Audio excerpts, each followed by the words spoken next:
Hey everybody, this is Queen Goddess Infinite Love. You are watching Conversations with Queen. This is my first episode here on Open Voice Media.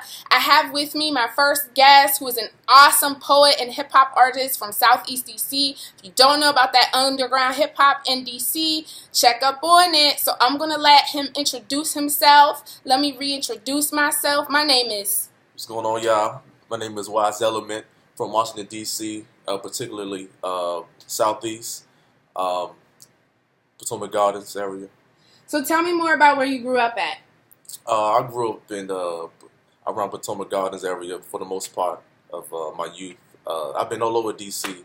I grew up, around Silver Spring, Northeast, Northwest, but for the most part, it's been Southeast. So tell me more about your Washington, D.C. experience as a youth that led you into the arts. Okay. As a youth, I used to write poetry all the time when I was in high school.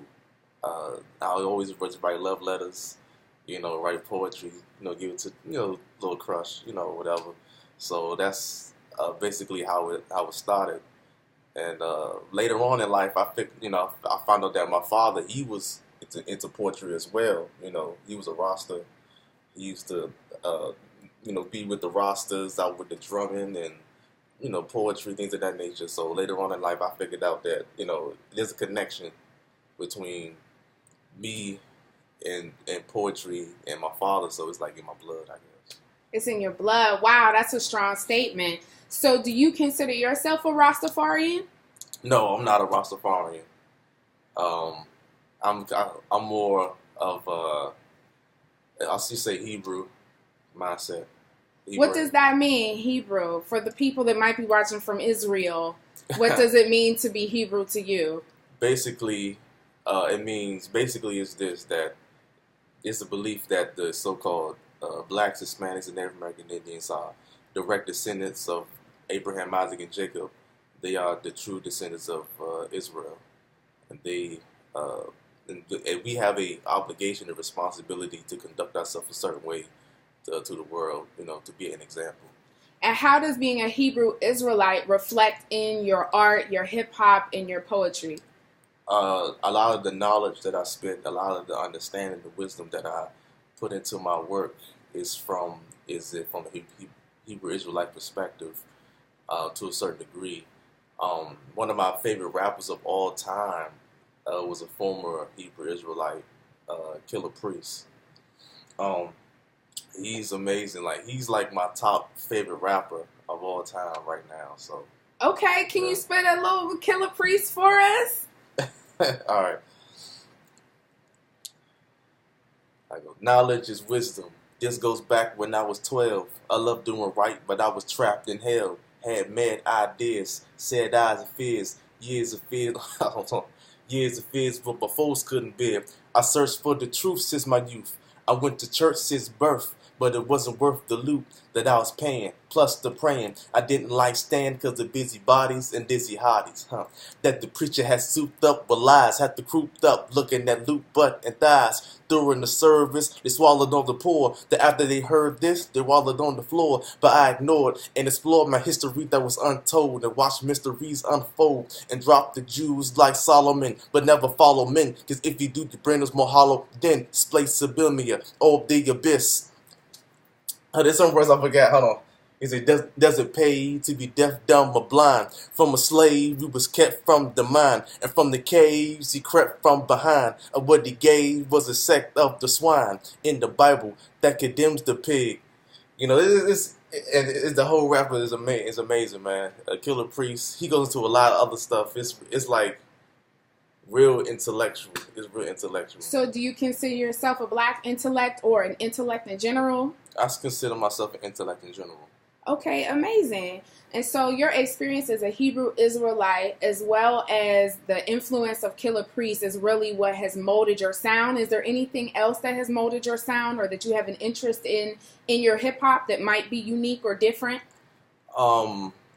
As far as beats, I say that I love soulful beats. I love jazzy beats. Beats like from the brother Knife Wonder. I know a lot of people love Knife Wonder, A lot of people don't know who Knife Wonder is sometimes when I speak, about Knife Wonder, but he's an amazing producer. What other producers have influenced your music? You have Jay Dilla. I found out about what? Okay, yeah, go ahead. I found out about Jay Dilla in high school. I was talking to this brother. Became a good friend of mine in high school, and he himself was a producer, and he had some odd names for his beats, like Aztec Clouds, and he was real in his own world and creative, and he introduced me to Jay Dilla, and from Jay Dilla I expanded, learned about Mad Lib and other producers of similar sounds, Okay, so would you say that it's just a local sound? Do you have any international sounds that you find interesting? Yes. Lo-fi hip-hop, lo-fi, I don't know if you're familiar with lo-fi, but lo-fi... Tell us more about it. Okay, lo-fi is a segment of hip-hop that's basically mainly produced in Japan, as far as I know, as far as my knowledge goes. A lot of the beats are made from Japanese producers, and a lot of the artists are American underground artists. And it's real soulful, it's real jazzy, and the artists, a lot are more on the conscious side. So how would you describe conscious?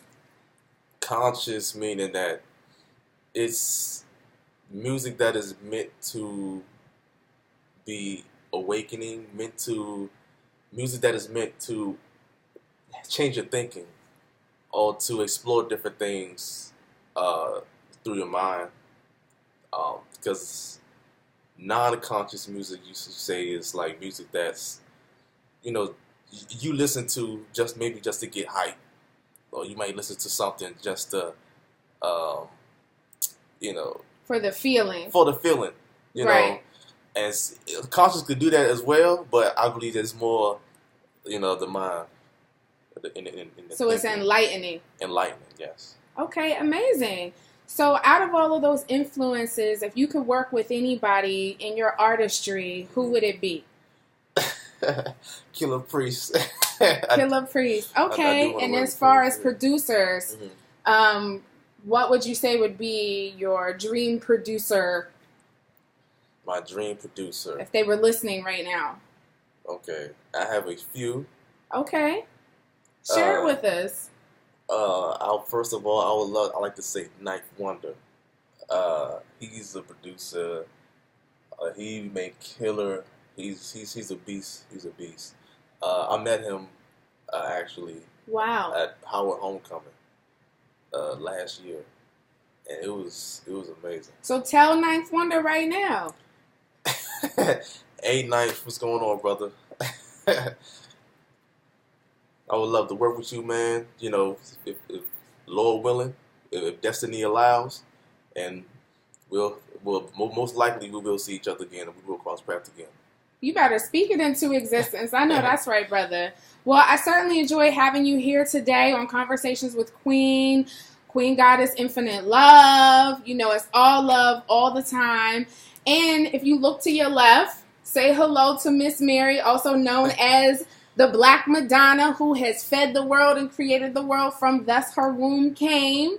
She's one of my favorite pieces by an artist named James C. Lewis, who is out of Atlanta, my favorite photographer in the world. But that's another conversation for another day. But anyway, thank you so much for being on the show. And is there anything that you want to tell all the people? What's going on, everybody? You can hit me up on my Instagram, which is Robinson.Ruben. This is my name backwards. ROBINSON.REUBEN. And that'll also be in the description. All right. And I love y'all. Peace. See y'all again another time. All right. Bye, everybody.